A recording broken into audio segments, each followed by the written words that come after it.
Once again, it's time to check in at the MInotaur Hotel. It has been a while, unfortunately, since we last played this, but it's good to get back into this. For those of you who may be paying attention, we're playing version 0.2.5, which came out just yesterday as I'm recording this. There are a few tweaks in there. You can see the slightly different layout here. There is an Android build, and this is set up so it's a little easier for those of you who prefer to play on your VNs. And if you go back a little way, you'll notice there's some differences in an earlier scene where we met Clement. So there's a few changes there. It's worth going back and just checking out what they've done. They've done a good job with it, I think. But anyway, enough of that. Let's just pick things up. We had just been talking to the foreman, if you remember.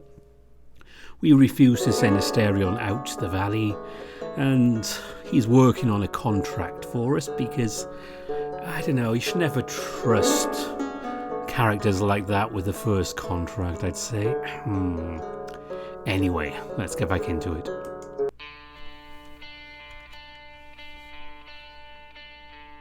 Oh, we have some nice little chapter indications as well. The cave swallows you back into the hotel's depths, a velvety darkness to which your eyes struggle to adapt. Your breathing and footsteps echo all the way up the spiral staircase.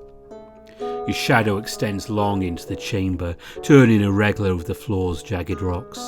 As your eyes settle down, you gaze upon it, at how gargantuan it is, the shadow of a man. Asterion sitting against one of the chamber's walls, looking at you, and at this beast stretching from your feet. The fire from his eye flickers at you.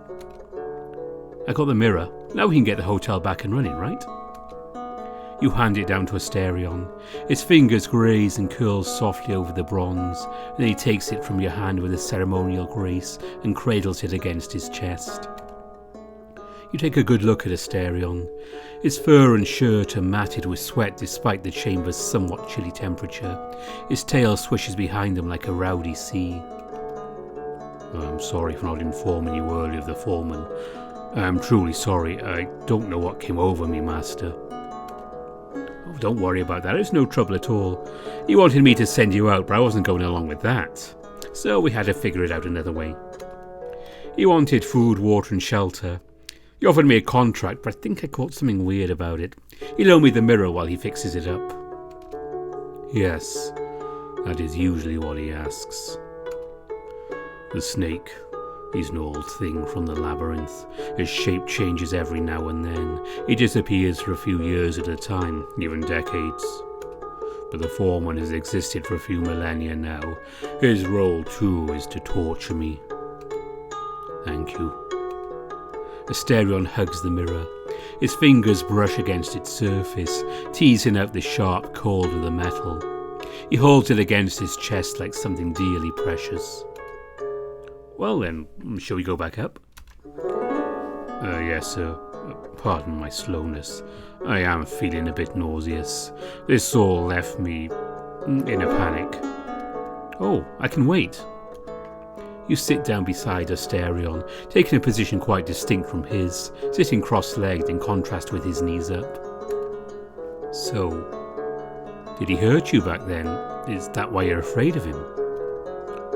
He doesn't usually hurt me. He plays games to terrorize me more often than not, and he sends out worse things to get me. There are horrible things out there, creatures made by the gods themselves. Argos must be one of them, just gifted with more intelligence than bloodlust. The valley is beautiful, isn't it, master? It is a sight to behold. But to me it is terrifying. A beautiful place can be hell too. For millennia I was tortured there. Just being down here makes me sick. Master, would you allow me to speak frankly? You don't have to ask my permission like that. If you want to speak, do it. I am giving you my permission to speak to me freely, whenever you want. Your words cut through the gallery around you. The world itself shudders in response, as if your words took root and shifted it forcibly. The MInotaur takes notice of this bone-chilling change around the both of you. You're quite lenient as far as masters go. There weren't many who ever allowed me such freedom. Ironically, Master Clement was one of the few who did. But that is not what I meant to say. The Minotaur takes a deep breath and averts his gaze from you. Please, never send me out to the valley. I will do anything for you, anything at all. Just don't ask me to do this one thing. You may punish me however you want if I do something wrong, even if I do everything right too. I'll take anything. Just please don't make me go out.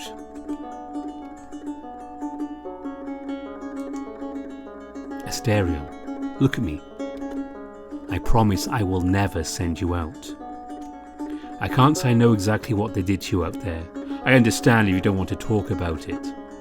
I'll take your word and I won't send you out. I meant what I told you last night. I want to be a good master to you in the hotel. I won't hurt you and I promise I will never send you out. Asterion looks at you with half-closed eye. Nausea still twists inside him and he sways back and forth as if pushed and pulled by the sea's waves. Your words are sweet as honey. A veil of lead falls on the Minotaur. His back gives out and he curls forward, still holding the mirror against his chest. He rests his horns on his knees and lets out a rumbling sigh from the depths of his lungs. Are you feeling all right? I'm just so tired. We can stay here a while longer. Take your time. Asterion groans again. You lay an arm over Asterion's shoulders. Asterion tenses when you touch him, but it lasts only a moment. You catch him turning his head slightly to his right, towards you. He responds with a long, deliberate blink, followed by his shoulders relaxing under your arm. Asterion is surprisingly warm. His messy fur doesn't do much to contain his body heat. He leans his head onto your arm, taking care not to lay his horn on you. There's half a foot separating the two of you. You scoot closer to him. He looks at you again and something sparks in his eye. It's starvation for human touch. Asterion has spent decades locked away in a dark room, going hungry and thirsty, becoming emaciated year after year. You have fed him, clothed him and tended to his wounds. But a new form of hunger rears its head now, and there's no way he can hide it. Now that you are close, he leans his weight on your shoulder and closes his eye. You pull him closer, accepting all the exhaustion in his bones. At times you feel his eye opening again, shifting to and fro. He wants your warmth but struggles to give in fully. The battle keeps raging inside him and the side of remaining close to you wins out. Asterion mentioned that Master Jean-Marie used to pet him behind his ears. Now he has only one. The way he flicks it at you has an inviting quality. You pet him and he melts on you, nuzzling like a child. Your chest rumbles with the deep sigh that drips out from his throat. You let him doze off on your shoulder for as long as he wants. Eventually Asterion signals to you that he's ready to make his way back upstairs. You have to stop a few times to let Asterion rest. Eventually you do make it up to the ground floor into the lounge. Within the old lounge, glorious and eaten away by time, you and Asterion find a soot-covered hearth right across from the bar. It's circled by a set of armchairs. The leather is cracked and dried, but no amount of damage can hide the talent with which they were made. Sunlight falls in front of the hearth, coming through the tall glass windows of the lounge. Asterion kneels before the hearth in a prayer-like position. He lays the mirror aside for a moment and summons logs of wood and fine, dried hay. Then he places the hay at the mirror's focal point. The beam of focused sunlight heats up the hay. You and Asterion wait. Decades ago, had the fire gone out, I would have been punished. Tending to it was one of my many duties, and failing to do so was one of the gravest mistakes I could make. Once it is lit again, the hotel will come back to life. This realm is quite unlike the world outside, is it not? But it's hard for me to even remember what it was like when I was alive. Back home, when I was just a boy, I went out hunting for wild goats with one of my brothers, finding our own food and bringing it back home. Our father would take me out to the fields. People believed that I would bring them luck and good harvest. Food is harvested or hunted, wood is chopped down, homes are built with sweat and stone. But this world operates under different rules. The gods built the world where we were born, knowing well we are fated to toil and suffer. Such is the fate of man. While you live, shine, have no grief at all. Life exists only for a short while, and time demands its due. The gods appreciated the suffering of mortals, so they chose instead not to bind this realm by the same rules. If one wishes to inflict pain, he must chop down a tree and work the wood into a spear, then mine and refine the metal for its head. But here my jailer could summon, break and summon spears to his heart's content. Why waste time working the land when he could so easily summon all the food his body craves? So too could he bend the rules of life and space itself. The architecture of reality, the master's will is sovereign. As Asterion speaks, the hay twists as it dries further, and then darkens and emits a fine smoke. The pure flame will soon be at hand. The gods, however, seldom grasp human ingenuity. Change confuses them. They would gladly go by centuries without changing, repeating the same days forever and ever. I saw that with my own eyes.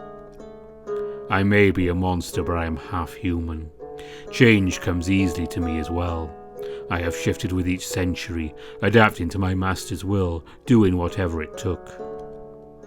A sliver of fire rises from the hay. Asterion picks it up, not caring for whether or not he gets burned, and places it between the logs. You have kindness in you. But human ingenuity at times goes too far. There are things the hotel cannot accomplish no matter how much one tries. Man cannot be made immortal for starters. The gods would not have been so lenient. Neither can the dead be brought back. The hotel will not make gold or silver in large quantities, and it will never print currency. Most important of all, the realm needs precise instructions on what is intended to fabricate. As powerful as the master may be here, he can never be made into a god. That is a fundamental rule of the labyrinth.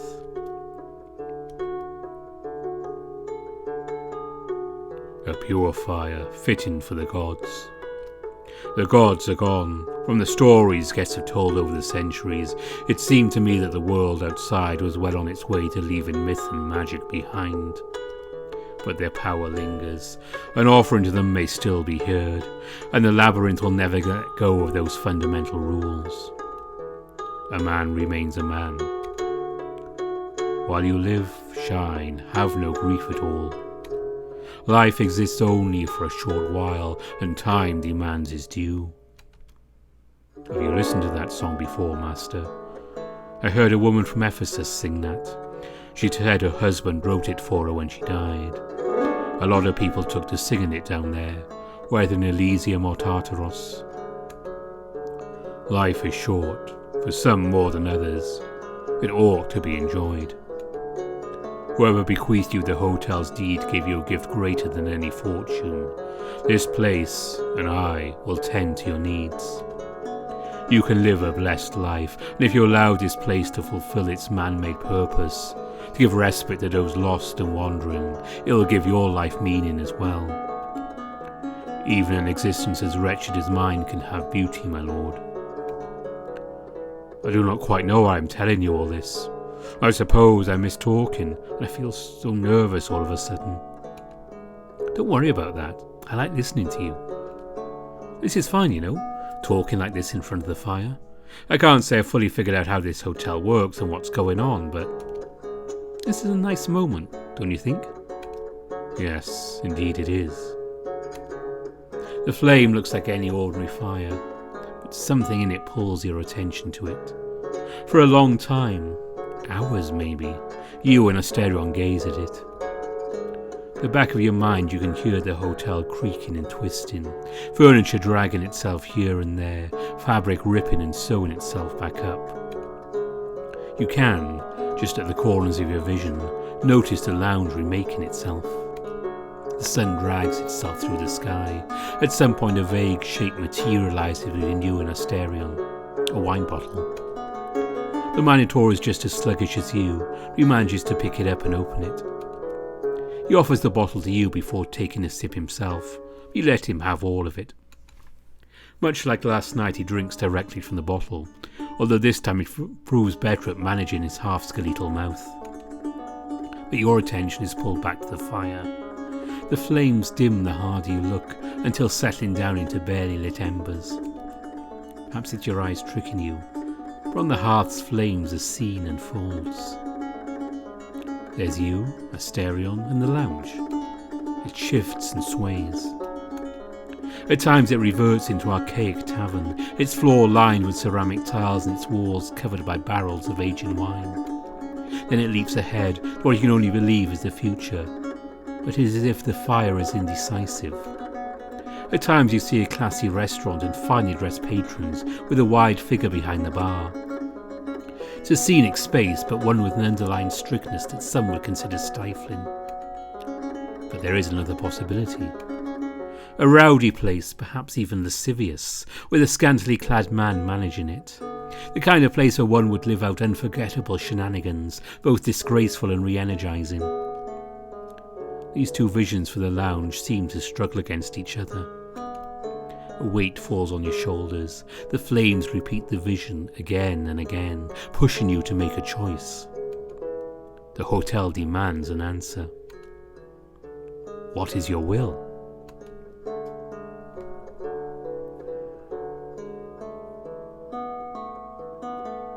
So this will have an impact later.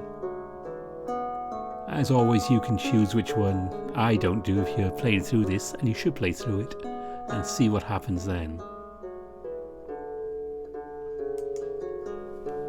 As you make your choice, a sense of finality descends, as if you'd broken a seal or perhaps signed a contract. You're pulled out of your meditation. Asterion looks as well to the fire, unfazed by what happened. I was afraid I'd be locked in there forever. It kept coming back to me.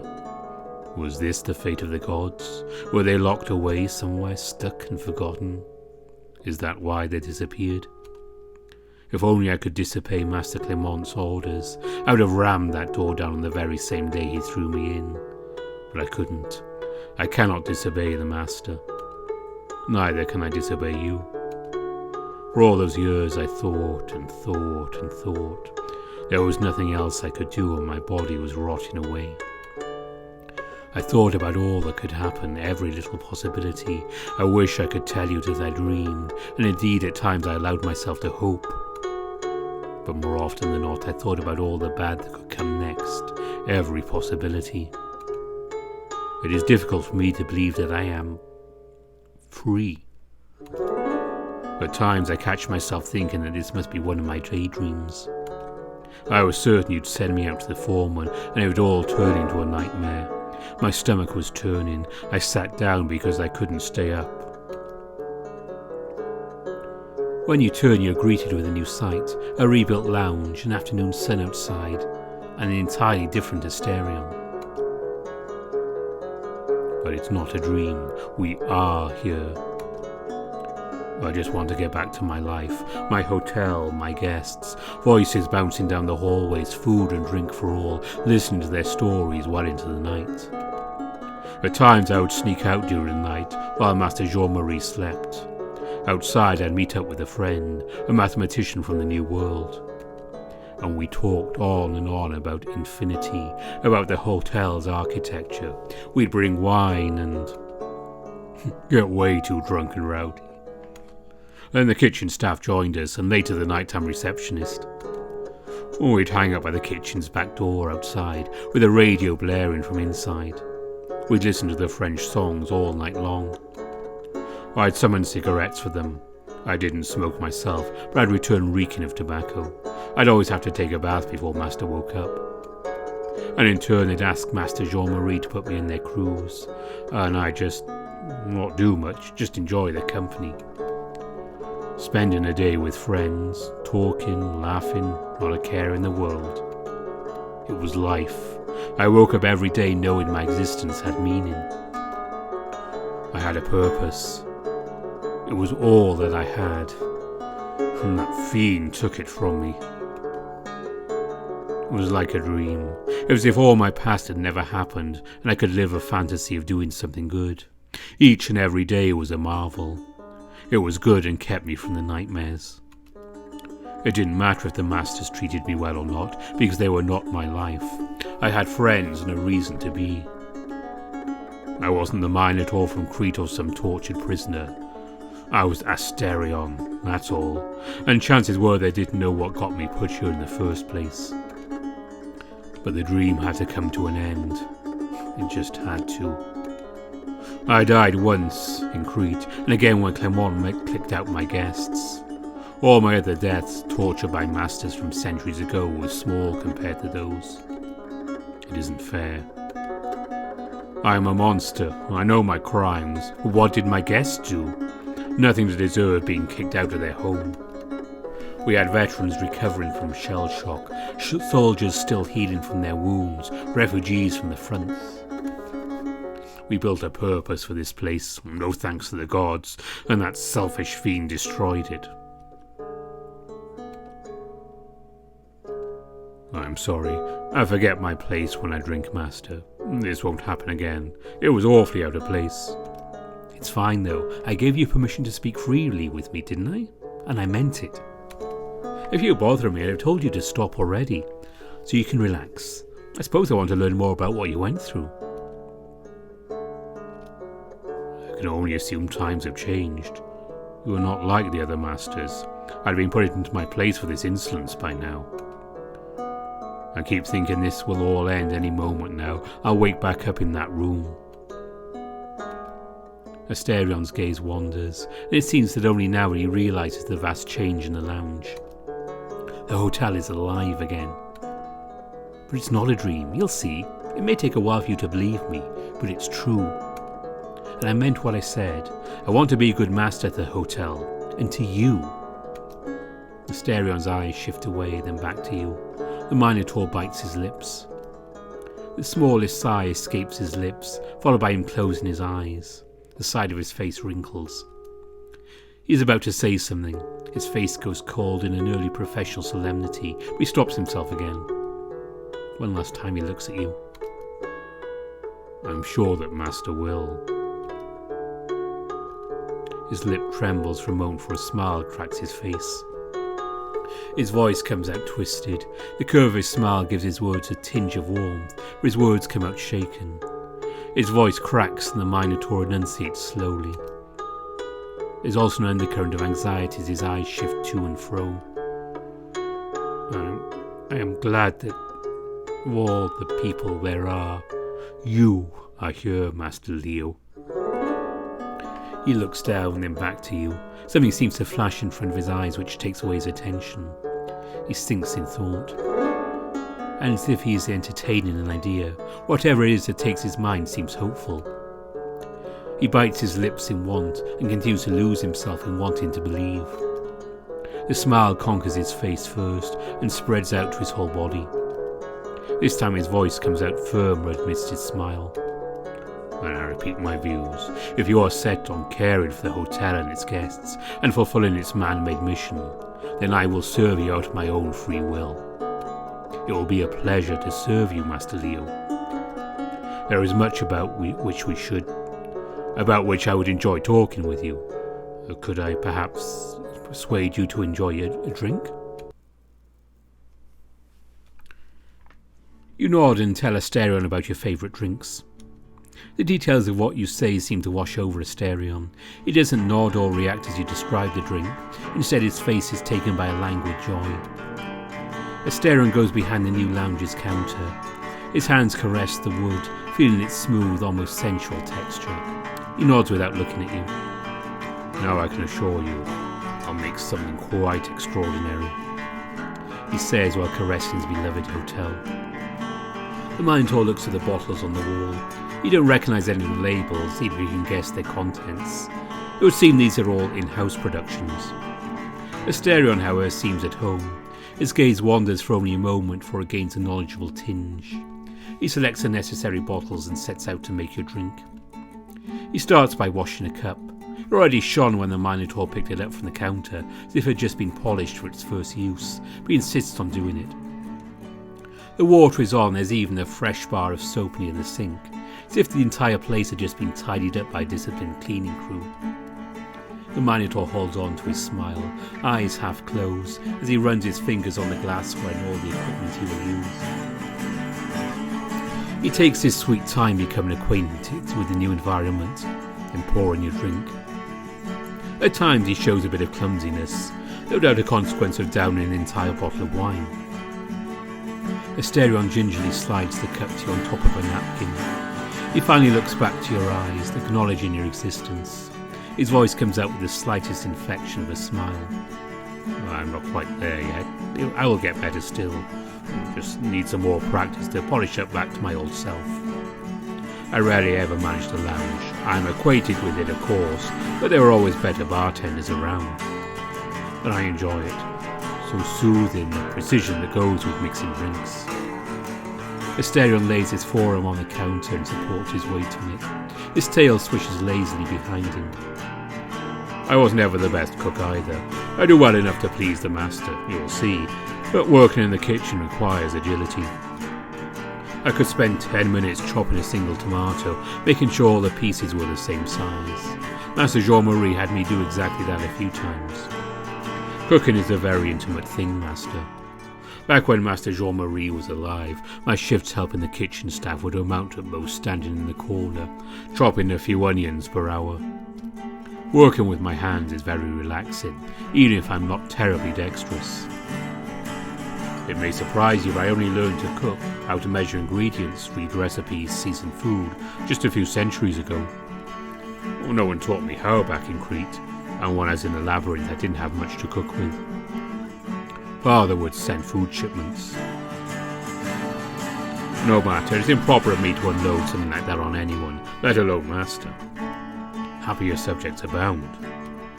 The Minotaur turns back and picks out a bottle of wine. It's different from the previous bottles he found. It has a minimalistic label in a more modern shape. Asterion gives you a quick pensive glance before opening the bottle and taking a long swig from it. What do you talk about next?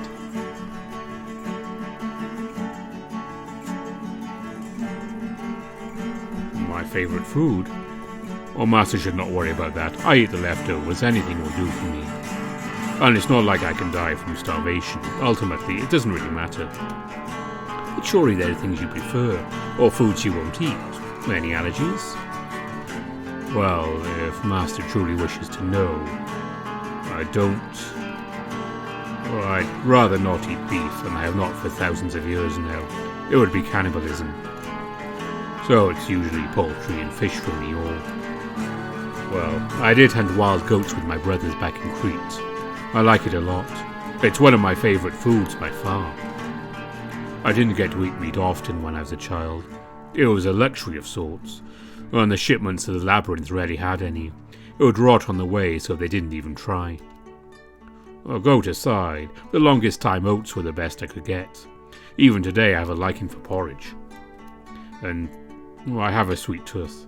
I always liked fruit and honey even as a kid. But back in 1940 there were so many options. Master Jean-Marie insisted from the start of his mandate that we needed French pastries daily. Traditional baguettes, croissants and pain au chocolat for breakfast with jam. Macarons every Sunday and tarts after lunch. Making a traditional baguette is no simple matter. I spent many months trying to make a single one which pleased his palate. He allowed me to eat the leftovers every once in a while. Oh, just the thought makes me salivate. I'm so glad. He doesn't finish the thought. Asterion keeps his eyes fixed on you, his ears and tail flicking lazily. Is there anything else you wish to know, Master? You need only ask. So, I'm curious. Before Master Clement came along, what did you do for fun here? For fun? Well, I suppose I've had a number of leisure activities over the ages, ever since the hotel was built at least. I didn't always have the means, but I've been an avid reader for a while. Mind you, I come from a time long before the printing press. I learned to read the Cretan language from my brothers by writing and reading letters in the sand. There was no paper during those times, and stories were recited from memory. Even today, the hotel can't manifest books. We still depend on receiving shipments from the outside world. But when the master saw fit to give me some, I always enjoyed reading material. Poetry mainly, but how can I put it? I'm curious about how the world outside is doing. I can never see it for myself, but when I read the stories, I can imagine. I often wondered how different reality is from what I've imagined, and how much it has changed. Master Jean-Marie insisted I read The Hunchback of Notre Dame. He even showed me a few drawings of the cathedral, which he drew himself from memory. But I do wonder, what must it feel like to be there? How haunting must it be? Well, I've never been in the church. I died long before Christ, but the guests have told me all about them. Stained glass windows, tall, mighty pillars, the arches. One's voice echoes all the way to the entrance, and the wooden benches. I wonder what Notre Dame de Paris must look like today, what it must feel like to walk alone through it, seeing all the statues of the apostles. You remember a few details about Notre Dame de Paris from your art studies? Yes, it must be quite the atmosphere. The cathedral has a lot of reverb, like all Greek amphitheatres did. If you speak up, you'll hear it for the next 4 seconds. I'm sure it's haunting if you're hearing it live, but in a recording it'd just be echo. It meant that the music composers made for that space was simple and floaty, and it took a long time to change gears. I guess ancient music was like that too. Did full chords sound weird to you when you first heard them? I assume the music you grew up with was mostly monophonic. Oh, why yes. I spent quite a while without listening to songs, but when I did get reacquainted with music, it all sounded very alien to me. If Master Jean-Marie was big on the cathedral, I can think of some songs I could show you. They're between monophony and polyphony. Would you like that? It's not the same as being in Notre Dame de Paris, but you might enjoy it. Oh yes, absolutely. I would love to, Master. I'll try to remember to get you more books too, since you're such an avid reader. Well, I'd greatly appreciate that as well. Books are my escape, I suppose, from this reality. Sometimes I'd even dream about what I was reading. That was a mercy like no other.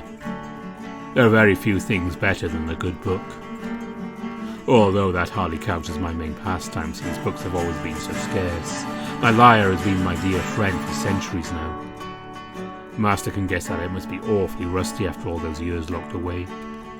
Still, as soon as I brushed up on my skills and tuned it, it would be a pleasure to play it for my master.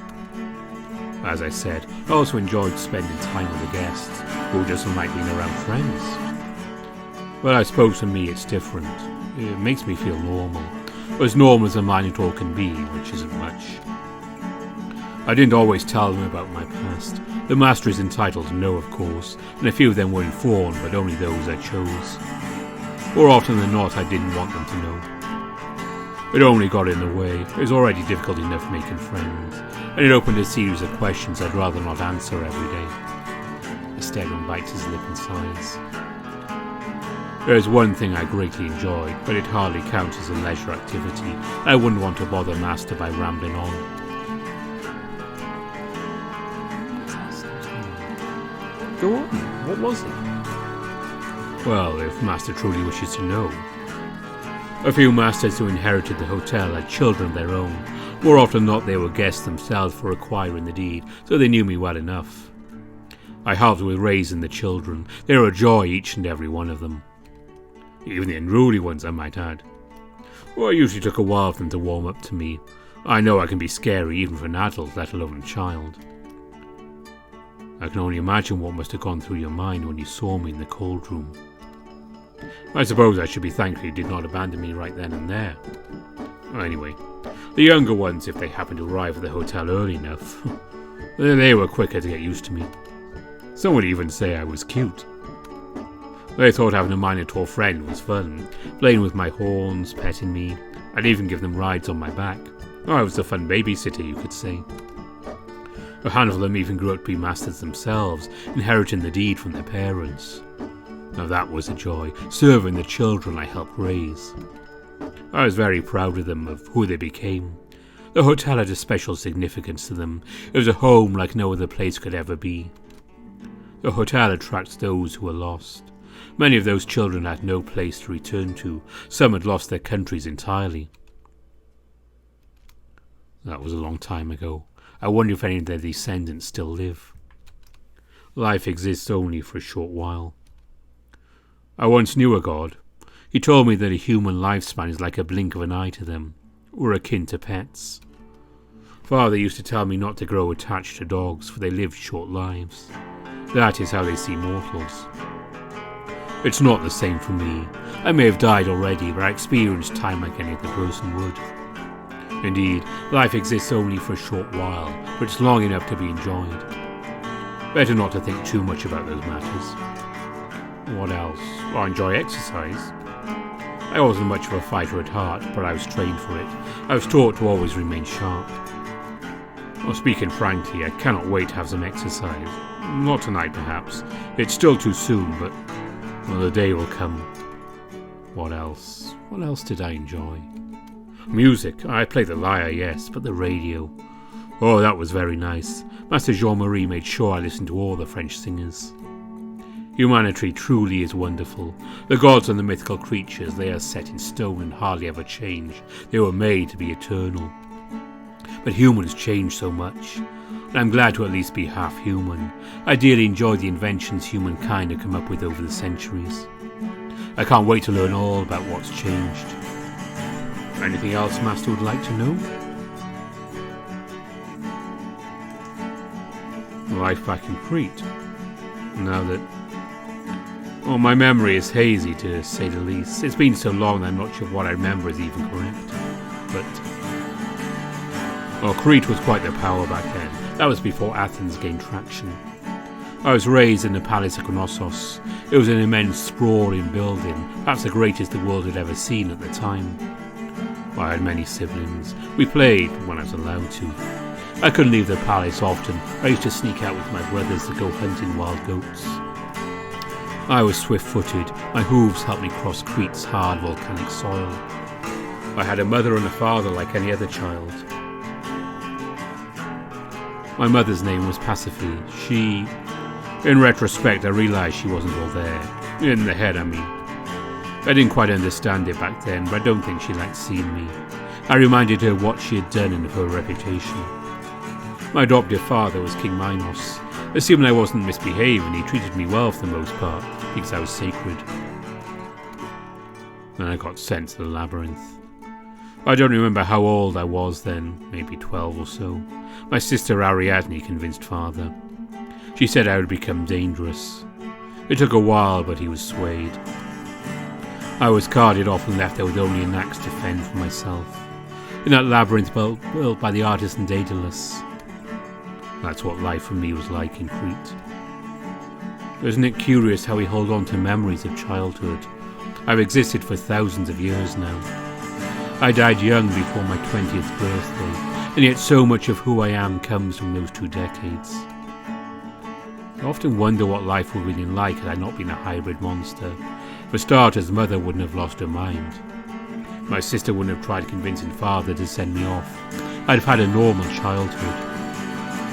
Oh, make no mistake, life back then was not easy, and dying young was not out of the ordinary. A land like Crete had to keep itself armed too.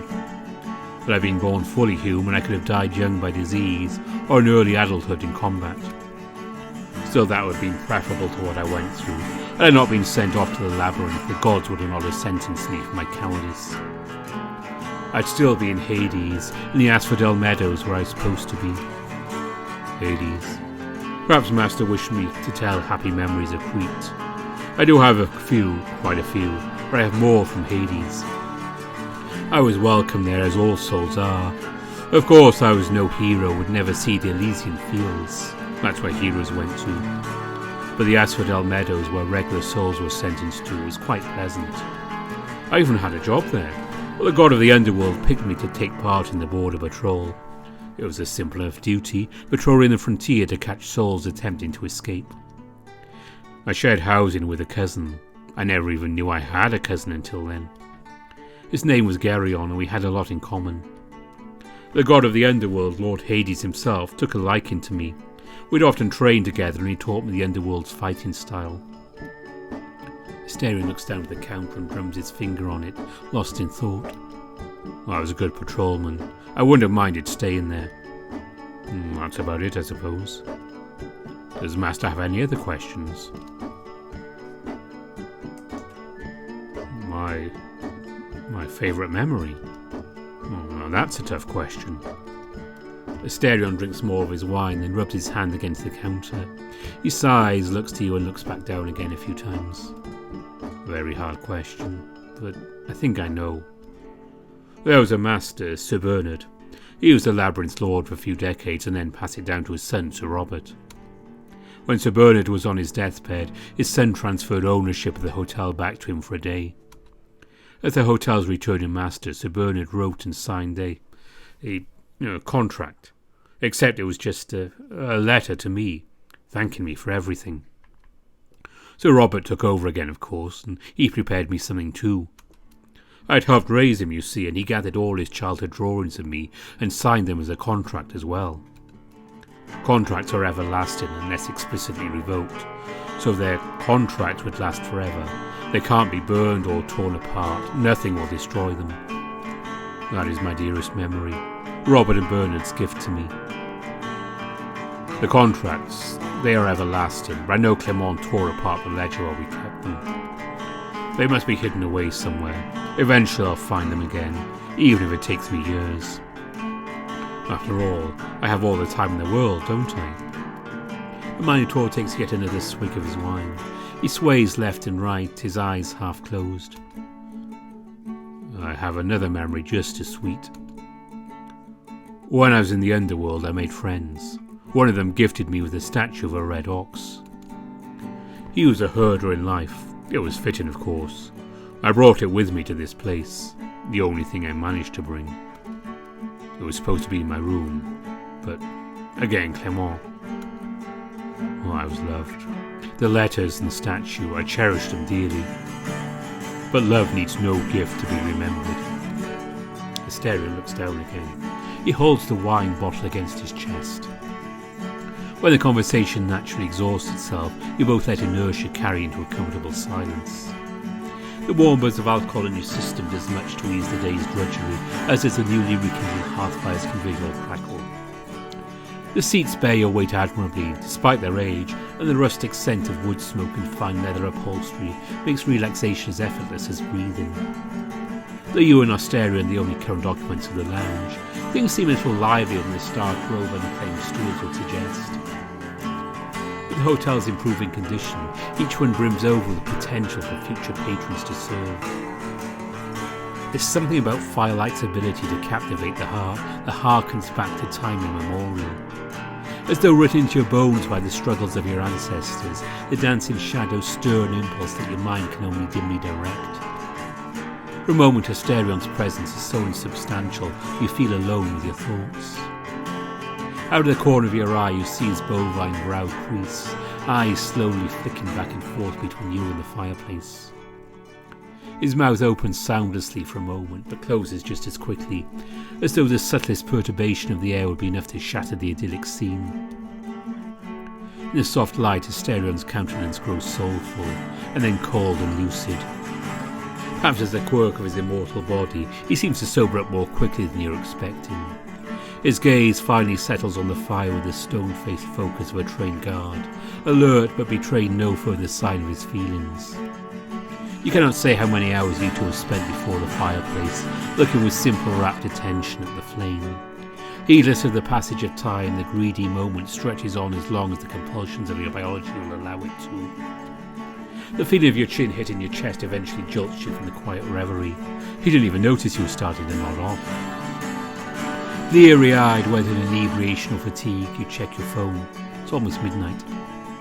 Asterion furtively steals a glimpse at the clock on your smartphone screen, but raises no comment about it. Curiosity waylaid by duty, he speaks at last. It is quite late, Master. Would it please you have prepared dinner before you retire for the night? This time I can cook you a proper meal.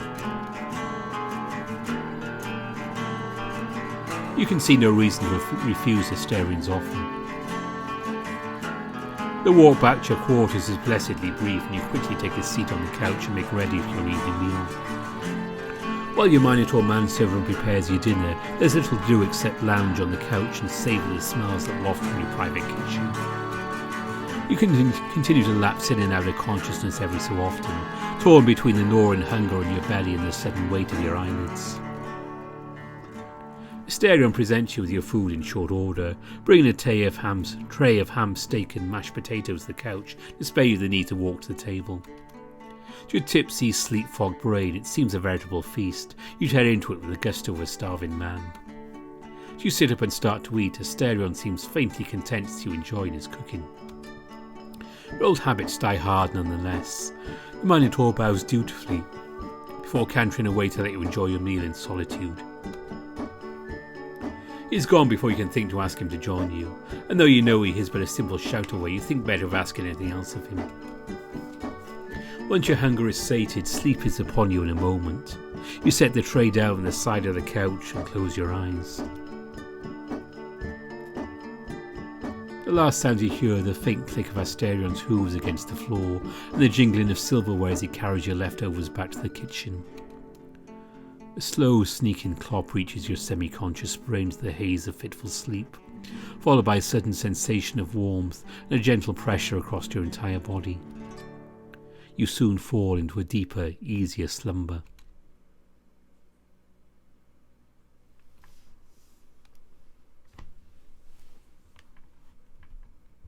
And as we enter into Rival of Hades, I don't know why I'm talking like this, it just seems appropriate here. We will end it here for now. It won't be such a long gap between this and the next episode, so keep an eye out for that, and we'll carry on. Hopefully we'll manage to time this fairly well, so I'll be finishing this build off around the same time Point 3 comes out, so we can have some more stuff to go into. Anyway, thanks for watching, and until next time, bye for now.